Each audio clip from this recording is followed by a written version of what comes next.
Hi everyone, welcome to my YouTube channel Siri నా రోజు. ఈ రోజుతో నా ఛానల్కి 50 సబ్స్క్రైబర్స్ అయ్యారు. Thank you.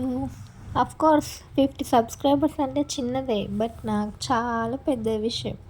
అందుకే ఈ సంతోషాన్ని తీపితో సెలబ్రేట్ చేసుకుందాం అనుకుంటున్నాము. స్టార్ట్ చేసేద్దామా?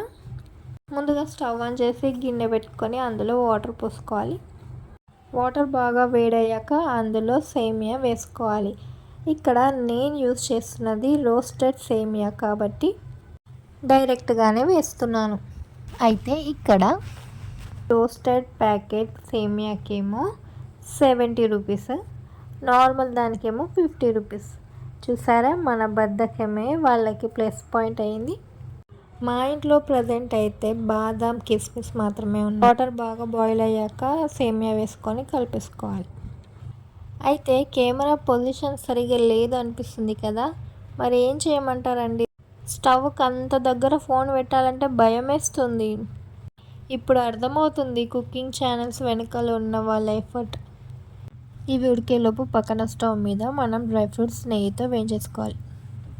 స్టాండ్తో ఇంకా అలవాటు కావాలి, అంత కంఫర్ట్ లేక ఈసారికైతే తీసేసి సేమియా ఉడుకుతున్నప్పుడే అందులో యాలకులు కూడా వేయాలి. తర్వాత తగినంత చక్కెర వేసి బాగా కలుపుకోవాలి. షుగర్ వేయగానే మళ్ళీ లిక్విడ్ అవుతుంది. అదంతా పోయేదాకా మళ్ళీ కొద్దిసేపు ఉడికించుకోవాలి. తర్వాత అందులో పాలను కూడా యాడ్ చేసుకోవాలి. ఏంటో మమ్మీలు అయ్యాక ఈ సాక్రిఫైస్లు ఆటోమేటిక్గా వచ్చేస్తాయి. నా బుడ్డోడు పాలు తాగుతాడు కదా అని నాకు ఎక్కువ ఇందులో పాలు పోయాలంటే రావట్లేదు. ఆ తర్వాత ఇందాక వేయించి పెట్టుకున్న డ్రై ఫ్రూట్స్ వేసి బాగా కలుపుకోవాలి. కొంచెం లూజ్ కన్సిస్టెన్సీ ఉన్నప్పుడే మనం స్టవ్ ఆఫ్ చేసుకోవాలి. అలా చేస్తేనే చల్లారాక మనకు కావాల్సిన పర్ఫెక్ట్ టెక్స్చర్ వస్తుంది. సో ఇప్పుడు కొంచెం తీసుకొని దేవుడికి పెడదామని నైవేద్యంగా.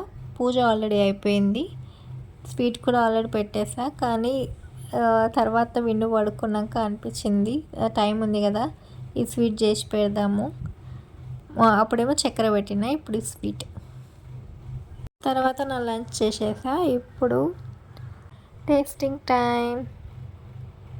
పర్ఫెక్ట్గా ఉంది కదా, ఇంకా ఆగలేక పెట్టుకొని తినేసిన. టేస్ట్ అయితే సూపర్ అయింది. మా హస్బెండ్ కూడా కాంప్లిమెంట్ ఇచ్చాడు. ఇది మా అత్తమ్మ వాళ్ళకి.